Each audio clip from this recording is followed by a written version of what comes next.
Hello students, good morning. I hope you all are safe at your home. Students, yesterday we have discussed about Salt March. I think you have seen that video of Salt March. Salt march के बाद जैसे मैंने आपको बताया था कि salt march में जैसे हमने साल्ट बना लिया, साल्ट हमने मैन्युफैक्चर कर लिया, उसके बाद हमने ये दिखा दिया कि we are denying government's law, we are violating government's law. Then जब हमने साल्ट मार्च किया, साल्ट टैक्स हमने ब्रेक कर दिया, तो उसके बाद हमने स्टार्ट कर दिया सिविल डिसोबीडियंस मूवमेंट। तो सिविल डिसोबीडियंस मूवमेंट जब स्टार्ट हुआ तो उस टाइम भी वही कंडीशंस हुई जैसे आपने नॉन कोऑपरेशन मूवमेंट के बारे में पढ़ा था कि लोग शामिल होने लग गए, सभी चाहते थे कि किसी तरह हमें ब्रिटिश गवर्नमेंट से छुटकारा मिले। तो यहाँ पे जैसे मैंने आपको बताया, और एक चीज मैं आपको और बता देना चाहती हूँ कि जो सिविल डिसोबीडियंस मूवमेंट था बेटा, वो 2 टाइम्स स्टार्ट हुआ था। फर्स्ट टाइम स्टार्ट हुआ था अप्रैल 1930 और अप्रैल 1930 से ये मार्च 1931 तक चला। नेक्स्ट जो हुआ था वो 1932 में स्टार्ट हुआ था, लेकिन वो सक्सेसफुल नहीं था, लोगों ने उसको सपोर्ट नहीं किया। तो इसकी पूरी स्टोरी मैं आपको इसमें बताऊंगी। सबसे पहले तो जैसे मैंने आपको बताया था कि जब सिविल डिसोबीडियंस मूवमेंट स्टार्ट हो गया तो मैंने यहाँ पे पार्टिसिपेंट्स के बारे में लिखा है कि जो पार्टिसिपेंट्स इसमें जैसे उसमें हमने पार्टिसिपेंट्स के बारे में पढ़ा था तो वो किस तरह से लोग उसमें शामिल हुए। और यहाँ पे जैसे मैंने सबसे पहले इसमें गवर्नमेंट्स रिएक्शन लिखा है कि जो सिविल डिसोबीडियंस मूवमेंट हुआ था तो गवर्नमेंट इससे बहुत परेशान हो गई थी। तो गवर्नमेंट ने गांधी जी को पहले से एक ऑफर किया हुआ था, क्या कि आप हमारे साथ एक पैक्ट साइन करो या हमारे साथ मिल जाओ या आप राउंड टेबल कॉन्फ्रेंस में पार्टिसिपेट करो, हम आपको सपोर्ट करेंगे। तो इस मूवमेंट में भी गांधी जी ने जब इसको विड्रॉ किया तो बहुत सारी वायलेशन के बाद गांधी जी ने विड्रॉ किया था और उस टाइम गांधी जी ने एक पैक्ट साइन किया था जिसका नाम था Gandhi Irwin pact. Lord Irwin, जैसे मैंने आपको पिछले वीडियो में भी बताया था कि उस टाइम जो वॉइसराय था वो लॉर्ड इरविन था और लॉर्ड इरविन के साथ पैक्ट साइन हुआ था जो कहा गया गांधी इरविन पैक्ट, जो 5 मार्च 1931 में साइन हुआ था। अब देखिए इस वीडियो में हम स्पेशली डिस्कस करेंगे जो पार्टिसिपेंट्स थे उनके बारे में और जो सिविल डिसोबीडियंस मूवमेंट की लिमिटेशंस है उनके बारे में। एग्जाम में बहुत बार ये क्वेश्चन आता है और रिपीट होता है। पार्टिसिपेंट्स में पर्टिकुलरली इंडस्ट्रियलिस्ट के बारे में पूछ लिया जाता है, रिच फार्मर पुअर फार्मर के बारे में पूछ लिया जाता है। और एक मोस्ट इंपोर्टेंट क्वेश्चन आता है कि सिविल डिसोबीडियंस मूवमेंट और नॉन कोऑपरेशन मूवमेंट में डिफरेंस क्या है। देखिए डिफरेंस आप जब इन दोनों को अच्छे से समझ जाएंगे तो डिफरेंस आप खुद भी समझ सकते हैं और मैं भी आपको बता दूंगी किस तरह आपको ये क्वेश्चन अटेम्प्ट करना है। देखिए जो सिविल डिसोबीडियंस मूवमेंट है और नॉन कोऑपरेशन मूवमेंट में सभी एक साथ लड़ रहे थे, सब में यूनिटी दिखाई दे रही थी, लेकिन यहाँ पे लोगों में यूनिटी नहीं थी, नॉन कोऑपरेशन मूवमेंट, अगर डिफरेंस की मैं बात करूं तो आप ये भी कहोगे कि नॉन कोऑपरेशन मूवमेंट 1920 में स्टार्ट हुआ था जबकि जो सिविल डिसोबीडियंस मूवमेंट है 1930 में स्टार्ट हुआ था। तो ये तो मुझे नहीं लगता कि एक बहुत अच्छा डिफरेंस है, बहुत वैल्यूएबल डिफरेंस है, एक अच्छा पॉइंट होना चाहिए। हाँ है दोनों में डिफरेंस, क्लियर का डिफरेंस है, बट आफ्टर दैट जैसे इनमें जो ग्रुप्स पार्टिसिपेटेड थे वो उनमें यूनिटी थी नॉन कोऑपरेशन वालों में कि हम सबको मिलके लड़ना है। यहाँ इन ग्रुप्स में आपस में यूनिटी नहीं थी, ये एक दूसरे से कंट्रास्ट में थे। एक दूसरे जो एक का वेलफेयर अगर होगा तो कहीं ना कहीं दूसरा उससे ग्रस्त होगा या दूसरे को कहीं ना कहीं उसका नुकसान भुगतना पड़ सकता है। और मुस्लिम्स ने इसमें बहुत ज्यादा इंटरेस्ट नहीं दिखाया, मुस्लिम्स क्योंकि कांग्रेस में और इसकी लिमिटेशन जो हम पढ़ेंगे तो उसमें मैं आपको बताऊंगी कि कैसे जो वो फील कर रहे थे, एलिनेटेड फील कर रहे थे, इंफीरियर फील कर रहे थे, तो उन्होंने इसमें बढ़ चढ़ के पार्टिसिपेट नहीं किया। हाँ वीमेन का पार्टिसिपेशन इसमें बहुत ज्यादा रहा और सामने आई वीमेन, और जबकि नॉन कोऑपरेशन मूवमेंट में वुमेन का पार्टिसिपेशन इतना ज्यादा नहीं था। तो चलिए चलते हैं, आगे बढ़ते हैं। Further we will discuss about how participants saw the movement, जो पार्टिसिपेंट है वो मूवमेंट को किस तरह से देखते हैं। इसमें मैंने 4 पार्टिसिपेंट्स को एक्सप्लेन किया है। पहला है रिच फार्मर्स। देखिए रिच फार्मर्स कौन थे, जो लैंडलॉर्ड्स थे, अगर यहाँ पे रिच फार्मर की जगह लैंडलॉर्ड्स आ जाए, जो जमींदार थे, जिनके पास जमीन थी, जो डायरेक्ट ब्रिटिश गवर्नमेंट को रेवेन्यू देते थे, तो उनकी बात कर रहे हैं कि रिच फार्मर्स क्यों इस मूवमेंट में शामिल हुए। देखिए, आपको सबको मैंने बताया था कि जब इकोनॉमिक क्राइसिस आए तो एग्री प्रोडक्ट्स से, जो एग्रीकल्चरल प्रोडक्ट्स थे, उनके जो प्राइसेस थे वो डाउन हो गए थे, उनके प्राइसेस बिल्कुल गिर गए थे। तो इस वजह से जो रिच फार्मर्स थे ये चाहते थे कि हमारे जो रेवेन्यू है वो माफ कर दिए जाए, हमारे रेवेन्यू जो गवर्नमेंट रेवेन्यू ले रही है उसमें हमें छूट दी जाए। लेकिन गवर्नमेंट नहीं चाहती थी। गवर्नमेंट तो क्या कह रही थी कि आपको रेवेन्यू देना पड़ेगा, जो रेवेन्यू है आपको वो आपको पे करना पड़ेगा। तो इस वजह से ये लोग परेशान थे, नाराज हो गए गवर्नमेंट से, और इन्होंने सिविल डिसोबीडियंस मूवमेंट में पार्टिसिपेट किया। इसके बाद जैसे मैंने बताया, जो एग्री प्रोडक्ट्स, एग्रीकल्चरल प्रोडक्ट्स हैं, उनके जो प्राइसेस थे वो हाई हो गए थे, रेवेन्यू ये पे नहीं कर पा रहे थे। रेवेन्यू इनके लिए अब हाई था, क्योंकि जब कॉस्ट नहीं मिलेगी प्रोडक्शन, जो प्रोडक्ट्स हैं, तो पे कहाँ से करेंगे। तो वो ये इन्होंने क्या किया, रिसेंटमेंट अगेंस्ट गवर्नमेंट, मतलब गवर्नमेंट का विरोध किया, और गवर्नमेंट से अपनी डिमांड मनवाने के लिए इन्होंने सिविल डिसोबीडियंस मूवमेंट को सपोर्ट किया। और ये भी चाहते थे कि हम स्वराज के लिए लड़े, अब हम इनके जो ब्रिटिश गवर्नमेंट है उनके अंडर हम ज्यादा नहीं रह सकते। इसके बाद हम डिस्कस करेंगे पुअर पीजेंट। देखिए, जो रिच पीजेंट है और यहाँ पे पुअर पीजेंट है, तो इनमें दोनों में डिफरेंस क्या है। जो रिच पीजेंट, जो रिच फार्मर है या लैंडलॉर्ड्स हैं, तो इनके पास अपनी जमीन थी, जमीन अपनी भी थी, और इनके पास बहुत सारी जमीन होती थी। अंग्रेज इनको एक तरह से, कई जगहों पे तो अंग्रेजों ने खुद इनको अधिकारी बनाया था कि आप इस जमीन के अधिकारी हैं, और आप अपने हिसाब से जो भी पीजेंट्स हैं, जो भी वर्कर्स हैं, तो उनको आप ये इन पे काम करवा सकते हो।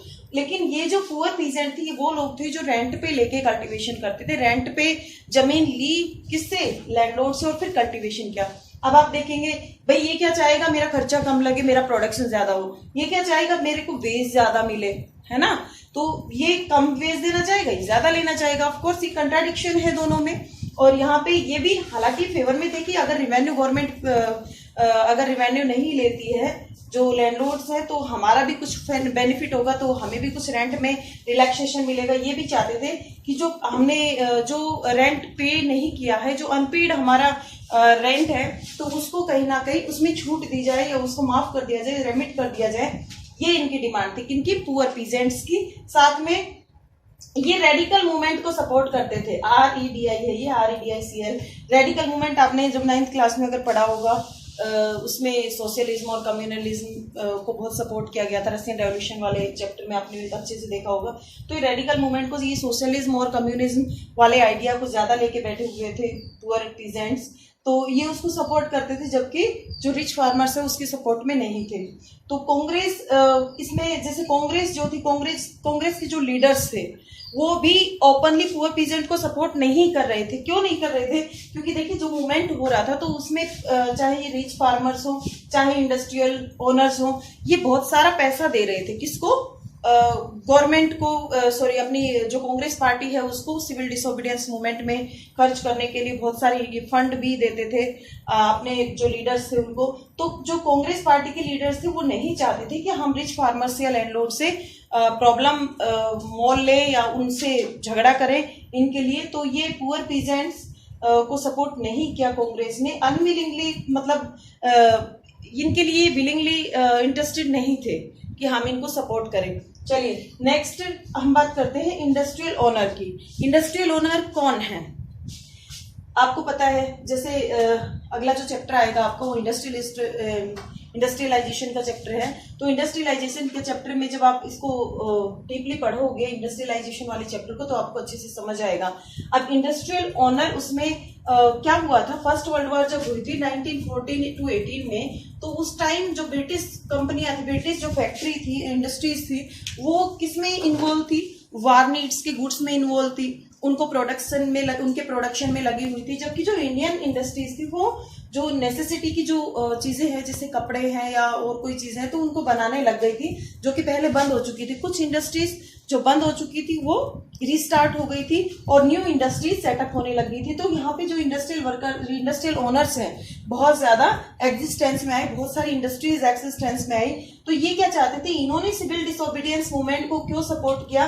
देखिए इसमें दो नाम मैंने लिखे हैं, GD बिरला और पुरुषोत्तम दास। ये आपको याद रखने हैं। ये इंडस्ट्रियलिस्ट या एंटरप्रेन्योर्स उस टाइम के वो हैं जिन्होंने अंग्रेजों का ओपनली विरोध किया, ये नहीं चाहते थे। क्या नहीं चाहते थे कि फॉर एग्जाम्पल जो फॉरेन से या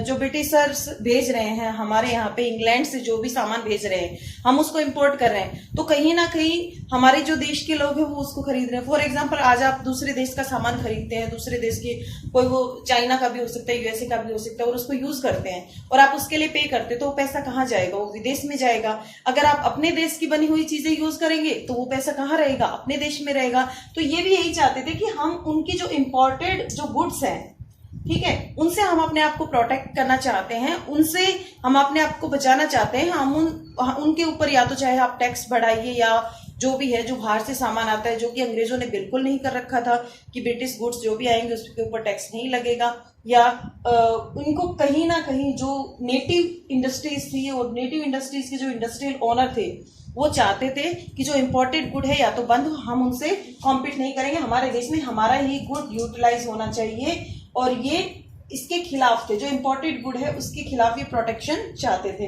इसके लिए इन्होंने एक फिक्की जो आज भी है 1927 में लार्जेस्ट एंड ओल्डेस्ट एक ऑर्गेनाइजेशन है, federation of Indian chamber of commerce and industry, ये इसकी फुल फॉर्म है। ये एग्जाम में कई बार आ जाती है तो आपको अच्छे से इसको, ये कब बनाई गई थी? 1927 में, जो इंडियन इंडस्ट्रियलिस्ट थे उनके द्वारा और अपने वेलफेयर के लिए। इसके बाद हम बात करते हैं वर्कर्स की। देखो मैंने यहाँ पे इंडस्ट्रियल ओनर की बात की, ये क्या चाह रहे थे कि जो इम्पोर्टेड गुड्स है उनको क्या किया जाए, उनसे हमारी प्रोटेक्शन की जाए, कहीं ना कहीं हमारी इंडस्ट्री के लिए बेनिफिट होगा।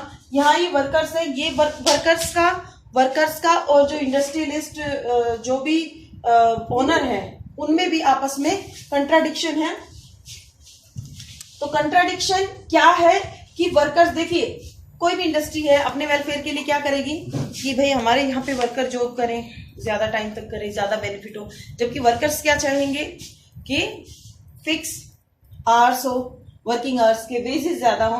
तो कहीं ना कहीं इनका भी आपस में वेलफेयर वाला मैच नहीं हो रहा था। हालांकि जो वर्कर्स थे उन्होंने गांधीयन आईडी के थ्रू सिविल डिसोबीडियंस मूवमेंट को फॉलो किया था। सिविल डिसोबीडियंस मूवमेंट को फॉलो करते हुए इन्होंने ये इनका एक जो इंटेंशन था वो ये था कि हमें अंग्रेजों से आजाद होना है। इन्होंने भी वही एक्टिविटी की। देखो इस मूवमेंट में भी वही एक्टिविटी होने लग गई, जैसे बायकॉट करना, फॉरेन गुड्स का बायकॉट करना, फॉरेन क्लॉथ्स का बायकॉट करना, लिक्विड सोप्स को पिकेट करना, बहुत सारी जो भी चीजें हम उनकी यूज कर रहे हैं वो छोड़ देना, उनके लॉज को ना मानना। तो वो सारी चीजें इस सिविल डिसोबीडियंस मूवमेंट में हुई। तो इसमें भी जैसे कांग्रेस का भी यही वर्कर्स के लिए और पुअर पीजेंट्स के लिए, दोनों के लिए ही इनका ज्यादा इंटेंशन अच्छा नहीं था कांग्रेस का। ये नहीं चाहते थे, इनको ओपनली सपोर्ट नहीं करते थे, मतलब हाँ सपोर्ट करते थे कि हमारे देश के लोग हैं, बट ये जो कांग्रेस के लीडर्स थे या जो कांग्रेस के जो बड़े बड़े जो नेता थे जो संभाल रहे थे पार्टी को, वो हमेशा रिच फार्मर्स और इंडस्ट्रियल ओनर्स को ही सपोर्ट करते थे क्योंकि यहाँ से उनका फंड जा रहा था। अब लास्ट में हम बात करते हैं पार्टिसिपेंट्स की। अगर बात करें, जैसे मैंने बताया कि विमेन का पार्टिसिपेशन भी इसमें बहुत रहा, तो विमेन का पार्टिसिपेशन सबसे मेनली, जैसे विमेन के बारे में हम विमेन आपने साल्ट मार्च की कहीं अगर पिक्चर अपनी बुक में भी आपने देखी होगी तो विमेन बहुत ज्यादा है। तो साल्ट मार्च में, साल्ट की मैन्युफैक्चरिंग में, प्रोटेस्ट जितने भी हुए उनमें, इस मूवमेंट में जो फीमेल थी उन्होंने बढ़ चढ़ के भाग लिया। इवन जो फीमेल थी वो जेल भी गई, जेल भी जाना पड़ा उनको, और वो ये मानती थी कि यह हमारी सेक्रेड ड्यूटी है।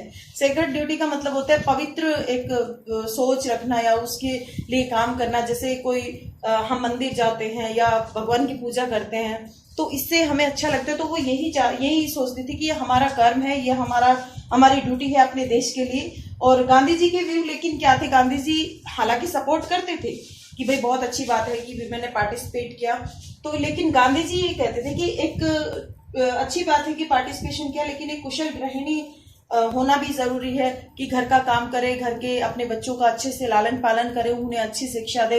तो गांधी जी का ये विचार था। उस टाइम जो सोसाइटी थी, हालांकि विमेन का बहुत ज्यादा पार्टिसिपेशन रहा, लेकिन सोसाइटी की जो थिंकिंग थी वो उस टाइम नैरो थी, बहुत ज्यादा ब्रॉड थिंकिंग विमेन के बारे में नहीं थी। तो लोग विमेन, यानी कि अगर आप देखिए कांग्रेस लीडर्स की अगर बात करें तो कांग्रेस में उस टाइम बहुत ज़्यादा टाइम तक कोई जो फीमेल लीडर थी या जैसे हाई पोस्ट पे फीमेल लीडर को ज़्यादा सपोर्ट ना करना या ना होना, हालांकि इंटरेस्ट रखती थी फीमेल बहुत सारी, लेकिन आफ्टर दैट इंडिया में ये प्रॉब्लम थी पहले। और सिंबॉलिक, इसके बाद यहाँ मैंने जैसे सिंबॉलिक प्रेजेंस का मतलब ये है कि विमेन का जो पार्टिसिपेशन था वो ऑफकोर्स था, फीमेल का पार्टिसिपेशन रहा, लेकिन वो सिंबॉलिक रहा कि फीमेल जो है वो काम कर रही है, वो उनको सामने लाना है, दिखाना है एक भीड़ की तरह, कि एक सिंबॉलिक प्रेजेंस दिखाने की विमेन भी बढ़ चढ़ के भाग ले रही हैं। और तो मैंने इसमें बहुत अच्छे से आपको शायद समझाने की कोशिश की है और आपको अच्छे से समझ भी आ गया होगा। सबसे पहले मैंने जैसे यहाँ पे गवर्नमेंट रिएक्शन इसलिए लिखा क्योंकि Gandhi impact most important exam में हर बार आता है, आपको ये ईयर याद होना चाहिए। सिविल डिसोबीडियंस मूवमेंट कब से कब तक चला था, पार्टिसिपेंट्स ने इस मूवमेंट को कैसे देखा। अब देखो एक बात और बता देना चाहती हूँ कि पहली बार तो इन लोगों ने बढ़ चढ़ के भाग लिया। अब गांधी जी चले गए, गांधी जी वहां चले गए राउंड टेबल, क्योंकि इस पैक्ट के अकॉर्डिंग एक पैक्ट ये जो साइन हुआ था इसमें कुछ कंडीशंस रखी गई थी। कंडीशंस क्या थी, जैसे जब सिविल डिसोबीडियंस मूवमेंट चल रहा था तो बहुत सारे लीडर्स को अरेस्ट कर लिया था, तो इसमें कहा गया कि अगर आप ये पैक्ट साइन कर देते हो तो हम आपकी 2 डिमांड पूरी करेंगे। क्या? एक तो आपके लीडर्स जो भी जेल में हैं, इवन महात्मा गांधी को भी अरेस्ट कर लिया गया था और पंडित जवाहरलाल नेहरू को भी अरेस्ट कर लिया गया था, तो कहा कि हम आपके जो लीडर्स हैं उनको हम छोड़ देंगे, जेल से रिहा कर देंगे, और आप second round table conference, first round table conference का हमने बायकॉट कर दिया था, हमने उसमें पार्टिसिपेट नहीं किया था। सेकंड राउंड टेबल कॉन्फ्रेंस जो कि 31 दिसंबर 31 में होने जा रही थी, तो उसमें आपको पार्टिसिपेट करना है और अपनी प्रॉब्लम्स को बताना है, तो हम आपकी प्रॉब्लम्स को वहां पे सुनेंगे और सॉल्यूशन करेंगे। लेकिन उन्होंने ऐसा नहीं किया, गांधी जी नाराज हो गए और बीच में ही कहते हैं कि उस मीटिंग को छोड़ के बीच में ही आ गए थे, और यहाँ आके उन्होंने 1932 में फिर से इस मूवमेंट को स्टार्ट करने की कोशिश की थी, लेकिन ये मूवमेंट इतना सक्सेसफुल नहीं रहा क्योंकि लोगों में वो करेज नहीं था, क्योंकि अब वो 2 टाइम्स वो एफर्ट्स कर चुके थे non cooperation movement, civil disobedience movement में, तो कहीं ना कहीं उन्हें रिजल्ट नहीं दिखा, तो लोगों में एक तरह से वो एंथुसियास्टिक इंटरेस्ट नहीं रहा, एंथुसियास्टिक वो इन्वॉल्व नहीं रहे। इस सेकंड टाइम जो सिविल डिसोबीडियंस मूवमेंट लॉन्च हुआ, तो इस मूवमेंट को बीच में ही गांधी जी को वापस लेना पड़ा क्योंकि लोगों का इंटरेस्ट नहीं था, लोगों का साथ इसमें नहीं मिला। अब इसके बाद हम इसी वीडियो में डिस्कस करेंगे कि किस तरह से इसमें जो ये मूवमेंट है इसकी लिमिटेशंस क्या हैं, लिमिटेशंस के बारे में हम डिस्कस करेंगे। Okay, now we will discuss about limitations of civil disobedience movement. बेटा ये क्वेश्चन भी एग्जाम में कई बार आ जाता है कि सिविल डिसोबीडियंस मूवमेंट के लिमिटेशंस क्या क्या थे। देखिए लिमिटेशंस, यहाँ लिमिटेशंस का मतलब क्या होता है कि शॉर्टकमिंग्स, क्या कमियां रही या किस वजह से कुछ ना कुछ प्रॉब्लम हुई, क्या प्रॉब्लम्स रही वो। तो सबसे पहले मैं आपको 2 बेसिस हैं, इसके 2 मेन पिलर हैं जो लिमिटेशंस रहे, एक तो कास्ट और दूसरा है रिलीजन। देखिए कास्ट और रिलीजन ये नॉन कॉपरेशन मूवमेंट में नहीं था, ये लिमिटेशन इसी में था।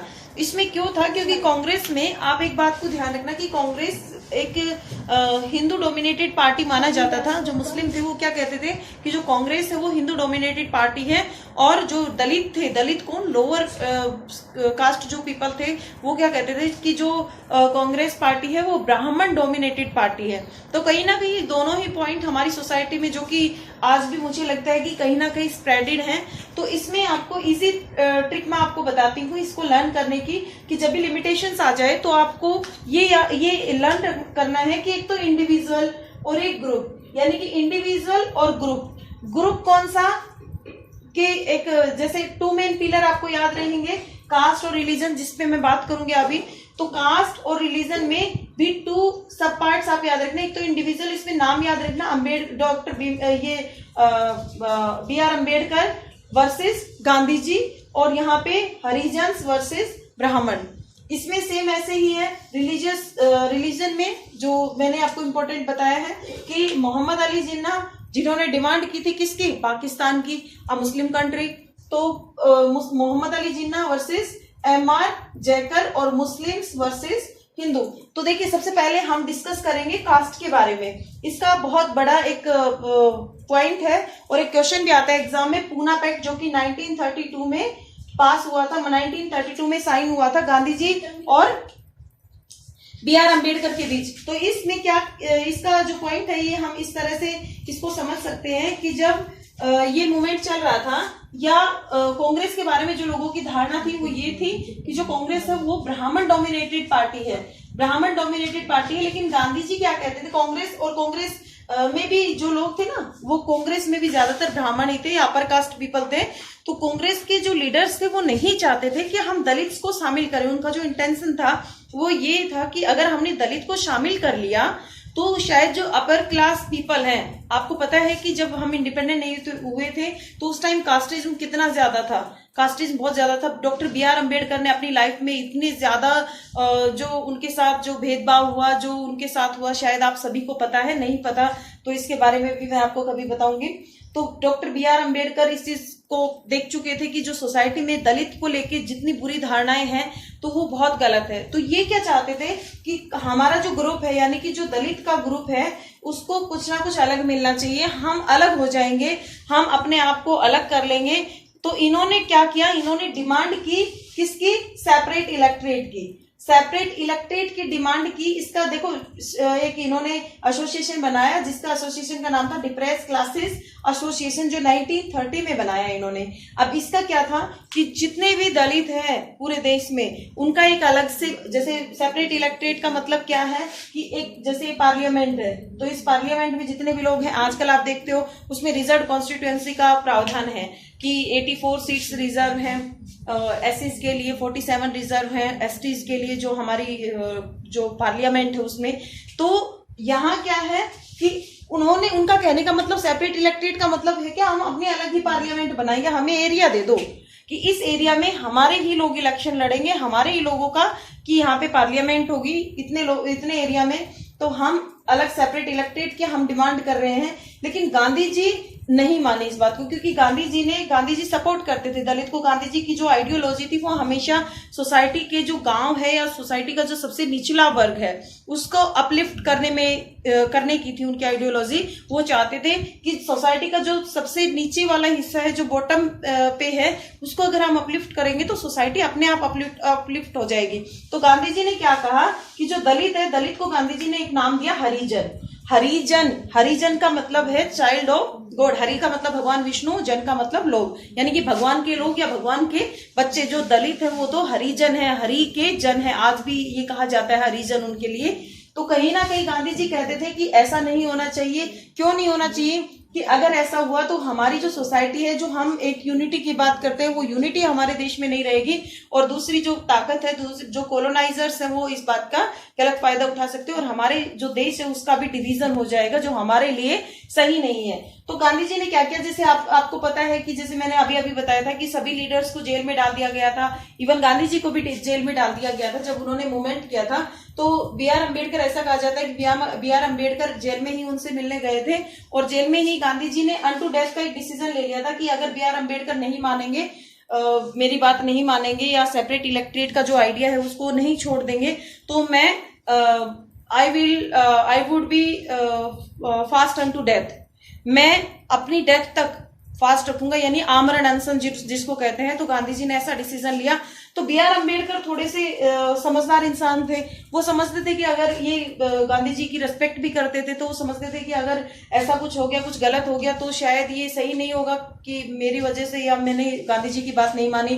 तो इन्होंने नेगोशिएट कर लिया गांधी जी से, गांधी जी की बात मान ली और कहा कि चलो हम सेपरेट इलेक्ट्रेट की बात नहीं करेंगे, हमें जो भी जितनी कॉन्स्टिट्यूएंसीज है उनमें कुछ कॉन्स्टिट्यूएंसीज हमारे पीपल के लिए, लोगों के लिए, दलित के लिए रिजर्व कर दी जाए। तो गांधी जी ने उनकी इस बात को मान लिया और इस जो पूना पैक्ट में 1932 में जो गांधी जी के साथ पूना पैक्ट साइन हुआ था डॉक्टर बी आर अम्बेडकर का, तो इसमें यही लिखा गया था कि जो कॉन्स्टिट्यूएंसी होगी, रिजर्व कॉन्स्टिट्यूएंसी होंगी। ये सितंबर 1932 में ये पैक्ट साइन हुआ था, पूना पैक्ट। ओके, तो अगर दलित से रिलेटेड या इनकी रिजर्वेशन से रिलेटेड, डिप्रेस क्लास से रिलेटेड कोई पैक्ट है तो वो पूना पैक्ट है। और इसका मैंने आपको, इसके पीछे जो हिस्ट्री है वो मैंने आपको बता दी है। इसके बाद हम बात करते हैं रिलीजन की। देखिए, रिलीजन को लेके भी लोगों में ये था कि जो कांग्रेस पार्टी है वो, उसमें ज्यादातर लोग जो हैं वो हिंदू डोमिनेटेड पार्टी है, तो हिंदू लोग ज्यादा हैं और मुस्लिम्स हैं वो माइनॉरिटी में। तो मोहम्मद अली जिन्ना, जो कि हमेशा से पाकिस्तान की डिमांड करते रहे, वो कहते थे कि हमें अपना एक अलग नेशन दे दो, हम अपना एक अलग नेशन बनाएंगे, एक मुस्लिम का कंट्री बनाएंगे, पाकिस्तान बनाएंगे।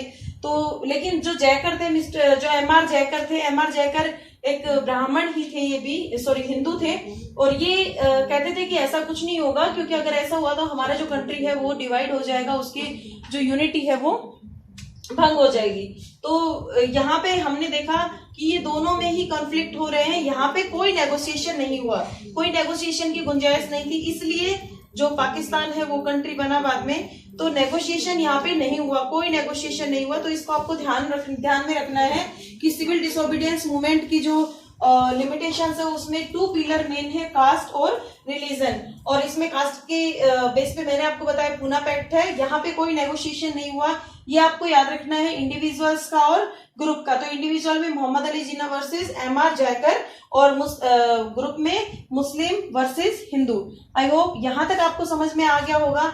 इसके बाद अब हम डिस्कस करेंगे कलेक्टिव बिलोंगिंगनेस, क्योंकि ये लास्ट पार्ट है, आपकी लास्ट वीडियो रहेगा आपके चैप्टर का। और कलेक्टिव बिलोंगिंगनेस का मोस्ट इंपोर्टेंट, इसमें 5 मार्क्स का क्वेश्चन भी आता है। तो कलेक्टिव बिलोंगिंगनेस के बारे में आपसे अभी डिस्कस करती हूँ।